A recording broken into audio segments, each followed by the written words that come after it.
بسم اللہ الرحمن الرحیم۔ السلام علیکم۔ اردو میری پہچان۔ پاکستان کے سب سے بڑے ناول نگار اداس نسلیں کے مصنف کا جنازے میں صرف 50-60 لوگ تھے۔ سلام پھیرا گیا، مولوی صاحب نے دعا کروائی اور لوگوں نے تعزیت کے لیے لواحقین کی تلاش میں دائیں بائیں دیکھنا شروع کر دیا۔ مرحوم کا ایک ہی بیٹا تھا، وہ لندن میں تھا، وقت پر پاکستان نہ پہنچ سکا، چنانچہ وہاں کوئی ایسا شخص موجود نہیں تھا جس سے پرسہ کیا جا سکتا۔ لوگوں نے چند لمحے انتظار کیا اور پھر گرمی کی وجہ سے ایک ایک کر کے جانے لگے۔ تدفین کا وقت آیا تو قبرستان میں صرف 6 لوگ تھے۔ مستنصر حسین تارڑ، یہ مرحوم کے عزیز ترین دوست تھے، یہ وہاں موجود تھے۔ دوسرا شخص مرحوم کا پبلشر تھا، یہ پچھلی 2 دہائیوں سے ان کی کتابیں چھاپ رہا تھا، لہٰذا یہ بھی وہاں رک گیا، اور باقی 4 لوگ گھریلو ملازم تھے، یہ آخری وقت تک صاحب کا ساتھ دینا چاہتے تھے۔ میت قبر میں رکھی گئی، گورکن نے قبر پر چھڑکاؤ کیا اور یوں ملک کے سب سے بڑے ادیب ناول نگار کا سفر حیات اختتام پذیر ہو گیا۔ ایک کہانی تھی جو 4 جولائی 2015 کو DHA لاہور کے قبرستان میں دفن کی گئی۔ یہ کون تھا؟ یہ عبداللہ حسین تھے، وہ عبداللہ حسین جن کے بارے میں ہم کہہ سکتے ہیں کہ پاکستان نے 68 سالوں میں بین الاقوامی سطح کا صرف ایک ناول نگار پیدا کیا، اور وہ نام ناول نگار عبداللہ حسین کا ہے۔ عبداللہ حسین 14 اگست 1931 میں راولپنڈی میں پیدا ہوئے۔ اصل نام محمد خان تھا۔ 1952 انہوں نے قلم اٹھایا اور اداس نسلوں کے نام سے اردو زبان کا ماسٹر پیس تخلیق کیا۔ اداس نسلیں آج تک اردو کا شاندار ترین ناول ہے۔ یہ ناول عبداللہ حسین نے 32 سال کی عمر میں لکھا۔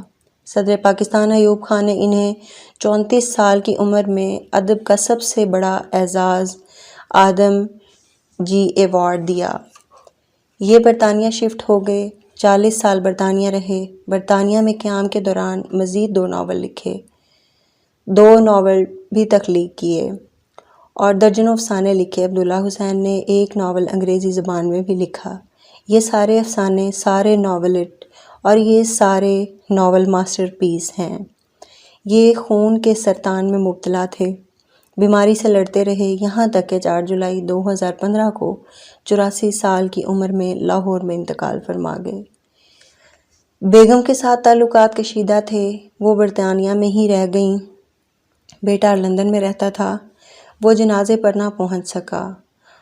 عطاء الحق قاسمی نے احباب کو اطلاع دی، یوں 50-60 لوگ ملک کے سب سے بڑے ادیب کی آخری رسومات میں شریک ہو گئے۔ یہ المیہ عبداللہ حسین کی موت کے المیے سے بھی بڑا المیہ تھا۔ ہم لوگ اس المیے سے 2 سبق سیکھ سکتے ہیں۔ ایک سبق ہم عام لوگوں کے لیے ہے اور دوسرا ریاست کے لیے۔ ہم لوگ بہت بدقسمت ہیں، ہم کام، شہرت اور دولت کی دھن میں خاندان کو ہمیشہ پیچھے چھوڑ دیتے ہیں۔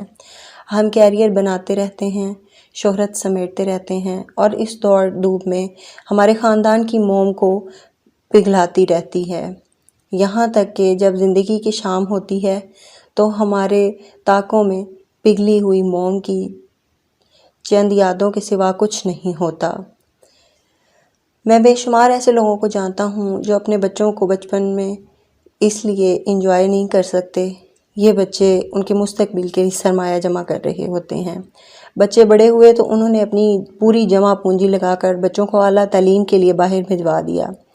بچے جہاں گئے وہ وہاں سے واپس نہ آئے، اور یوں ان کے جنازے ملازمین ہی کے ہاتھوں پڑھائے گئے اور انہیں تدفین کیا گیا۔ میں ایسے لوگوں کو بھی جانتا ہوں جو پوری زندگی شہرت جمع کرتے کرتے مر گئے، اور ان کے جنازے میں ان کا کوئی عزیز رشتہ دار دوست تھا، اور نہ ہی وہ لوگ جو زندگی میں ان کے ہاتھ چومتے تھے اور اپنی ہتھیلیوں پر ان کے آٹوگراف لیتے تھے۔ میں نے ایسے لوگ بھی دیکھے جو امن، انصاف، خوشحالی اور مطمئن زندگی کے لیے خاندان کو ملک سے باہر لے گئے، آخر میں خود واپس آ گئے، خاندان وہیں رہ گیا، اور جب انتقال ہوا تو بچوں کو چھٹی ملی اور نہ ہی فلائٹ۔ اور میں ایسے لوگوں سے بھی واقف ہوں جو زندگی میں غرور کرتے ہیں، جنہوں نے زندگی اقتدار کا الف اور شہرت کی شین بن کر گزاری، لیکن جب یہ مرے تو 10 سال تک کوئی ان کی قبر پر فاتحہ کے لیے نہ گیا، کسی نے ان کے سرہانے دیا نہ جلایا۔ چنانچہ پہلا سبق یہ ہے، آپ اپنی اولاد، اپنے خاندان کو کبھی تعلیم، روزگار، کام، شہرت، اقتدار اور سیکیورٹی کے نام پر اپنے آپ سے اتنا دور مت کریں کہ یہ آپ کے جنازے میں بھی شریک نہ ہو سکیں اور آپ کی قبریں 10 سال تک ان کے قدموں کو ترستی رہیں۔ آپ کو اپنے فکری زوال اور مغربی دنیا کے ذہنی عروج کی وجوہات معلوم ہو جائیں گی۔ دوستوں، مزید اچھی ویڈیوز کے لیے ہمارے چینل کو لائک اور سبسکرائب کریں۔